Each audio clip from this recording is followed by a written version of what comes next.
Hi everyone, welcome to dew drop diaries. ఇవాళ Mahabaleshwar full tour plan explain చేయబోతున్నాను. వీడియోని last వరకు చూసి నచ్చితే లైక్ చేయండి, షేర్ చేయండి and also don't forget to subscribe. మహారాష్ట్రలోని హిల్ స్టేషన్ అలాగే కృష్ణానది జన్మస్థలమైనటువంటి Mahabaleshwar full tour plan explain చేయబోతున్నా. మేము ఈ ప్లేస్ని 2023 అక్టోబర్లో విజిట్ చేశాము. అప్పటికి మేము యూట్యూబ్ ఛానల్ స్టార్ట్ చేస్తామని అనుకోలేదు, కాబట్టి ఎక్కువ వీడియోస్ లేవు. అందుకే మా దగ్గర ఉన్న కొన్ని వీడియోస్తో డైరెక్ట్ ఇలా ఫుల్ టూర్ ప్లాన్ ఎక్స్ప్లెయిన్ చేస్తాను. కానీ మహాబలేశ్వర్లోని అన్ని విజిటింగ్ ప్లేసెస్ కూడా ఈ వీడియోలో కవర్ కాబోతున్నాయి, కాబట్టి వీడియోని చివరి వరకు చూడండి. ఇక టూర్లోకి వెళ్తే మహాబలేశ్వర్ చేరుకోవాలంటే ముందుగా మనం పూణే చేరుకోవాలి. పూణేకి చేరుకోవడానికి ఉన్న options flight, train and bus. మేము ముంబై ఎక్స్ప్రెస్ ట్రైన్లో పూణే చేరుకున్నాము. ఈ ట్రైన్ బేగంపేటలో నైట్ 10:30కి స్టార్ట్ అయింది. నెక్స్ట్ డే మార్నింగ్ 9 కల్లా పూణే రీచ్ అయిపోయాం. ఇక్కడ నుండి ఆటోలో పూణే బస్ స్టాండ్ చేరుకున్నాము. దానికంటే ముందే ట్రైన్లో మేము ఫ్రెష్ అయి ఇంటి దగ్గర నుండి తెచ్చుకున్న బ్రేక్ఫాస్ట్ ఫినిష్ చేసాము. ఎందుకంటే మనం పూణే నుండి మహాబలేశ్వర్ చేరుకోవడానికి ఆఫ్టర్నూన్ అవుతుంది. అందుకని మనం ముందుగా బ్రేక్ఫాస్ట్ కానిస్తే మనం లంచ్ టైం కల్లా మహాబలేశ్వర్ రీచ్ అయిపోవచ్చు. పూణే బస్ స్టాండ్ నుండి మహాబలేశ్వర్కి రెగ్యులర్గా బస్సెస్ ఉంటాయి. కావాలంటే క్యాబ్స్ కూడా అవైలబుల్ ఉంటాయి. క్యాబ్లో అయినా మహాబలేశ్వర్ చేరుకోవచ్చు. అలాగే పూణేలో బైక్ రెంటల్స్ కూడా అవైలబుల్గా ఉంటాయి. బైక్ రెంట్కి తీసుకోవాలనుకుంటే పూణేలోనే తీసుకోవాలి. పూణే నుండి మహాబలేశ్వర్ 120 కిలోమీటర్స్ ఉంటుంది. మేము బస్లో మహాబలేశ్వర్ రీచ్ అయ్యాము. ఇక హోటల్స్ విషయానికి వస్తే మేము ముందే అన్ని సైట్స్లో చెక్ చేసుకొని మంచి రేటింగ్స్ ఉన్న హోటల్స్ లిస్ట్ ప్రిపేర్ చేసాము. అందులో నుండి హోటల్ అప్సరా వాళ్ళకి డైరెక్ట్గా కాల్ చేసి ప్రైస్ అది మాట్లాడుకొని ముందుగానే 3 డేస్కి బుక్ చేసుకున్నాము. ఈ హోటల్ చాలా బాగుంది. ఒక చిన్నపాటి రిసార్ట్ లాగా అనిపించింది. గ్రీనరీతో ప్రశాంతంగా ఉంది. పర్ డే 2500 ఛార్జ్ చేశారు విత్ బ్రేక్ఫాస్ట్ ఇంక్లూడెడ్. ఇక ట్యాక్సీ విషయానికి వస్తే మేము మహాబలేశ్వర్ బస్ స్టాండ్లో బస్ దిగగానే చాలామంది డ్రైవర్స్ మా దగ్గరికి వచ్చి కార్ రెంటల్ ఛార్జెస్ ఎక్స్ప్లెయిన్ చేశారు. అందులో కొద్దిగా తక్కువ ప్రైస్కి వచ్చిన ట్యాక్సీ మాట్లాడాము. ఆ కార్ డ్రైవర్ మమ్మల్ని హోటల్ దగ్గర డ్రాప్ చేసి వెళ్ళిపోయాడు. ట్యాక్సీ అనేది నెక్స్ట్ డే మార్నింగ్ నుండి బిగిన్ అవుతుంది. పర్ డే 2500 లాగా మాట్లాడుకున్నాము. బస్లో మహాబలేశ్వర్కి వచ్చే దారిలో వ్యూస్ అయితే చాలా బాగున్నాయి. చిన్న చిన్న జలపాతాలు, పూల మొక్కలు అన్నీ చాలా బాగున్నాయి. మహాబలేశ్వర్ విజిట్ చేయాలంటే మాత్రం కంపల్సరీగా మాన్సూన్ సీజన్లోనే రండి. అప్పుడైతేనే ఈ ప్లేస్ బ్యూటీ చక్కగా ఎంజాయ్ చేయొచ్చు. మేము అక్టోబర్లో వచ్చాము. చాలా చాలా ప్లెజెంట్గా ఉండే మహాబలేశ్వర్.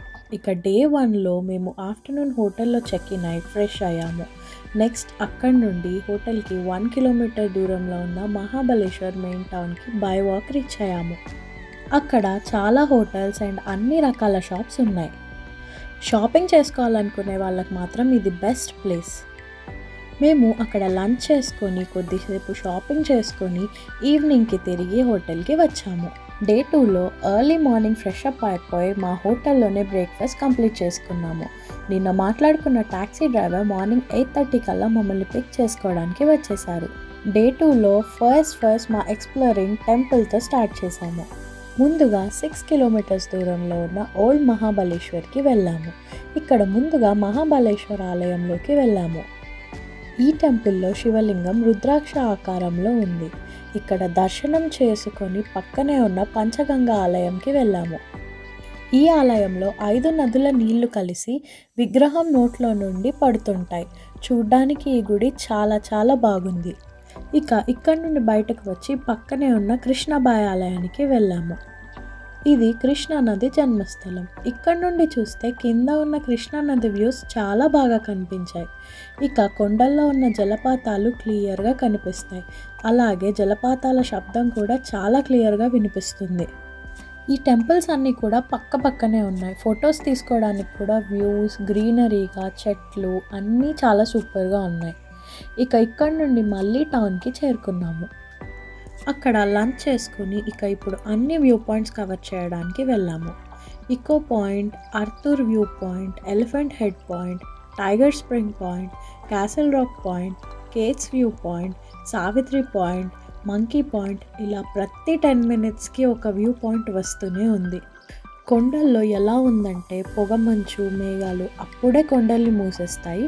మళ్ళీ అప్పుడే మనకి కళ్ళ ముందు వ్యూస్ అన్నీ క్లియర్‌గా కనిపిస్తాయి. అలా మేఘాలు కొండలు కమ్మేయడం, మళ్ళీ నార్మల్ అవ్వడం మన కళ్ళ ముందే నిమిషాల్లో జరుగుతుంటాయి. ఇదైతే మాటల్లో చెప్పలేని అనుభూతి. ఇక మనం జర్నీ చేసే దారిలో అయితే చెట్లు పచ్చదనంతో నిండిపోయి ఉంటాయి. మైమర్చిపోయామంటే నమ్మండి. వ్యూ పాయింట్స్ దగ్గర కూడా మ్యాగీ, స్వీట్ కార్న్ ఇలా సేల్ చేస్తూ ఉంటారు. అలాగే టీ కూడా అవైలబుల్‌గా ఉంటుంది. టేస్ట్ చేసేయండి. నెక్స్ట్ అక్కడి నుండి వెన్నా లేక్ చేరుకున్నాము. ఇక్కడ బోటింగ్ ఆప్షన్ కూడా ఉంది. అలాగే హార్స్ రైడింగ్ కూడా అవైలబుల్‌గా ఉంది. లేదంటే జస్ట్ హార్స్‌తో పిక్చర్స్ అయినా తీసుకోవచ్చు. నెక్స్ట్ దగ్గరలో ఉన్న లింగమల వాటర్ ఫాల్స్ చేరుకున్నాము. ఇక్కడికి ఈవినింగ్ లోపే రావాలి, లేదంటే అలౌ చేయరు. అలాగే వాటర్ ఫాల్స్‌ని లాస్ట్‌లో విజిట్ చేయడం వల్ల మనం ఒకవేళ వాటర్‌లో ఎంజాయ్ చేసినా కూడా నెక్స్ట్ డైరెక్ట్ హోటల్‌కే వెళ్ళిపోతాం కాబట్టి ఏం ప్రాబ్లమ్ ఉండదు. ఇక్కడ 2 రకాల వాటర్ ఫాల్స్ ఉంటాయి. ఒకటి దూరం నుండి చూడవలసి ఉంటుంది. ఇది చాలా ఎత్తు నుండి పడే జలపాతం. చాలా చాలా బాగుంది. అస్సలు మిస్ కాకండి. ఇక అక్కడి నుండి కొద్దిగా దూరం వెళ్తే చిన్నగా ఉండే జలపాతం ఒకటి ఉంది. ఇక్కడ మనం వాటర్‌లో దిగి ఎంజాయ్ చేయొచ్చు. ఈ ప్లేసెస్ అన్నీ విజిట్ చేసేసిన తర్వాత మేము డైరెక్ట్‌గా హోటల్‌కి రీచ్ అయిపోయాము. ఇంతటితో డే 2 కంప్లీట్. డే 3లో మార్నింగ్ 8:30 కల్లా స్టార్ట్ అయిపోయి మహాబలేశ్వర్‌కి 20 కిలోమీటర్స్ దూరంలో ఉన్న ప్రతాప్‌గఢ్ ఫోర్ట్‌కి వెళ్ళాము. అక్కడ 450 స్టెప్స్ ఎక్కి ఫోర్ట్ పైకి చేరుకున్నాం. వెదర్ చల్లగా ఉంటే మాత్రమే ఈ స్టెప్స్ ఎక్కగలం. ఇది ఛత్రపతి శివాజీచే నిర్మించబడిన కోట. పైకి ఎక్కాక టెంపుల్స్ కూడా ఉంటాయి. వీలైతే గైడ్‌ని పెట్టుకోవడానికి ట్రై చేయండి. ఫోర్ట్ వ్యూస్ చాలా చాలా బాగున్నాయి.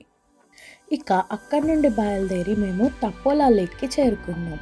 ఇక్కడ బోటింగ్ కూడా అవైలబుల్‌గా ఉంది. అలాగే ఇది మోస్ట్ సీనిక్ ప్లేస్ అని చెప్పొచ్చు. బోట్‌లో అవతల సైడ్‌కి వెళ్ళే ఎక్స్‌పీరియన్స్ అయితే చాలా సరదాగా అనిపించింది.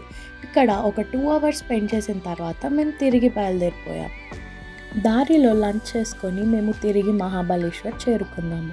కొంచెం సేపు హోటల్‌లో రెస్ట్ తీసుకున్న తర్వాత ఈవినింగ్ మాప్రో గార్డెన్‌కి వెళ్ళాము. మాప్రో గార్డెన్ అనేది స్ట్రాబెర్రీస్, చాక్లెట్స్ ఇంకా చాలా టైప్స్ ఆఫ్ ఫుడ్ ఐటమ్స్ దొరికే ఒక షాపింగ్ మాల్ లాంటిది. కానీ రకరకాల చెట్లతో, మొక్కలతో, రెస్టారెంట్స్‌తో బాగా ఎంటర్‌టైనింగ్‌గా ఉంటది. ఇక్కడ 2-3 అవర్స్ పైనే టైమ్ స్పెండ్ చేసేయొచ్చు. చాక్లెట్ షాపింగ్ కావాలంటే ఇక్కడైనా చేయొచ్చు. లేదంటే బయటికి వెళ్ళాక ఇంకా షాప్స్ కూడా ఉంటాయి. అలాగే వీలైనంత టైం అక్కడ స్పెండ్ చేసి తిరిగి మా హోటల్‌కి చేరుకున్నాం. ఇంతటితో డే 3 కంప్లీట్. డే 4లో హోటల్‌లోనే మార్నింగ్ బ్రేక్‌ఫాస్ట్ కంప్లీట్ చేసేసుకొని చెక్‌ఔట్ చేసేసి ముందుగా సిడ్నీ వ్యూ పాయింట్‌కి చేరుకున్నాం. అక్కడ చల్లగాలి చాలా హాయిగా అనిపించింది. అక్కడి నుండి వెంటనే పార్స్లీ వ్యూ పాయింట్‌కి వెళ్ళాం. వ్యూస్ పైనుండి చూస్తే కింద ఉన్న విలేజెస్ చాలా బ్యూటిఫుల్‌గా కనిపించాయి. సూపర్ లొకేషన్ అసలు ఇది మాత్రం. ఇక అక్కడి నుండి టేబుల్ ల్యాండ్‌కి చేరుకున్నాం. ఇది మాత్రం మర్చిపోలేని ఒక ప్లేస్. అస్సలు మిస్ కాకండి. ఇక్కడ గుర్రాల పైన మనల్ని లోపలికి తీసుకొని వెళ్తారు. అక్కడ మైదానం లాంటి ఒక ప్రదేశంలో చాలా దూరం వరకు యెల్లో కలర్ ఫ్లవర్స్‌తో సేమ్ సినిమాల్లో చూపించినట్లు మొత్తం ఆ ఏరియా అంతా నిండిపోయి కనిపిస్తాయి. ఇక మబ్బులతో కమ్మిన ఆ వాతావరణం మాకైతే మాత్రం ఏదైనా మూవీ షూటింగ్ జరుగుతుందా ఈ లొకేషన్‌లో అనే అనిపించింది. సూపర్బ్! అస్సలు మిస్ కాకండి. మరీ చెప్తున్నా. డే 4లో మేము తీసుకున్న క్యాబ్ మమ్మల్ని వాయ్ అనే విలేజ్‌లో బస్ స్టాప్ దగ్గర డ్రాప్ చేసేలా మాట్లాడుకున్నాం. Sydney view point, parsley view point, table land అన్నీ కవర్ చేసుకుంటూ దారి మధ్యలో చిన్న జలపాతాలు కూడా కవర్ చేసుకుంటూ ఘాట్ రోడ్‌ని, వెదర్‌ని ఎంజాయ్ చేసుకుంటూ వాయ్ రీచ్ అయిపోయాం. వెళ్ళేటప్పుడు బస్‌లో వెళ్ళడం వల్ల మేము వ్యూని సరిగ్గా ఎంజాయ్ చేయలేకపోయాం. అందుకని రిటర్న్ వచ్చేటప్పుడు క్యాబ్‌లో వచ్చాం. ఇక వాయ్ విలేజ్‌లో వాయ్ పంచ్ గని అనే పురాతన శివాలయం ఉంది. టెంపుల్ చుట్టూ మొత్తం కృష్ణా నది ప్రవహిస్తూ ఉంది. ఇక్కడ శివాలయం మాత్రమే కాకుండా పెద్ద గణపతి విగ్రహం ఉన్న ఆలయం కూడా ఉంది. ఈ ప్రదేశం అంతా కూడా చాలా చాలా బాగుంది. దర్శనం అయ్యాక మేము వాయ్ బస్ స్టాండ్ నుండి పూణేకి బస్‌లో రీచ్ అయ్యాం. తిరిగి సాయంత్రం 6 గంటలకి మాకు ట్రైన్ ఉంది హైదరాబాద్‌కి. లంచ్ కాస్త ఆలస్యంగా పూణే చేరుకున్నాక కంప్లీట్ చేసాం. అక్కడి నుండి రైల్వే స్టేషన్ చేరుకున్నాం. మహాబలేశ్వర్ లాంటి బ్యూటిఫుల్ ప్లేస్‌ని చూసాక పూణే చూస్తే అబ్బా! మళ్ళీ టిపికల్ సిటీ వెదర్ అనిపించింది. కానీ ఏం చేస్తాం, తప్పదు కదా! కోనార్క్ ఎక్స్‌ప్రెస్‌లో నెక్స్ట్ డే ఎర్లీ మార్నింగ్ 3:30కి బేగంపేట్ చేరుకున్నాం. ఇక బడ్జెట్ గురించి చెప్పాలంటే మీరు ట్రైన్‌లో థర్డ్ ఏసీలో వెళ్తే వెళ్ళి రావడానికి పర్ పర్సన్ 2000 అవుతుంది. హోటల్ కాస్ట్ గురించి చెప్పాలంటే మీరు 2 మెంబర్స్ వెళ్తే per day 1000 rupees per person అవుతుంది. సో 3 డేస్‌కి 3000 rupees per person. Taxi fares చెప్పాలంటే అరౌండ్ 1500 వరకే అవుతుంది పర్ పర్సన్.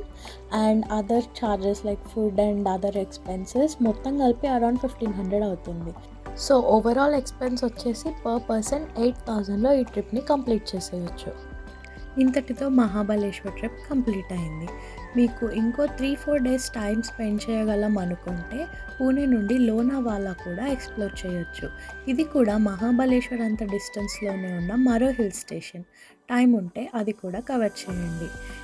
అంతే అండి మహాబలేశ్వర్ విశేషాలు. వీడియో మీకు నచ్చినట్టయితే లైక్ చేయండి అండ్ ఆల్సో మా ఛానల్‌ని సబ్స్క్రైబ్ చేసుకోండి.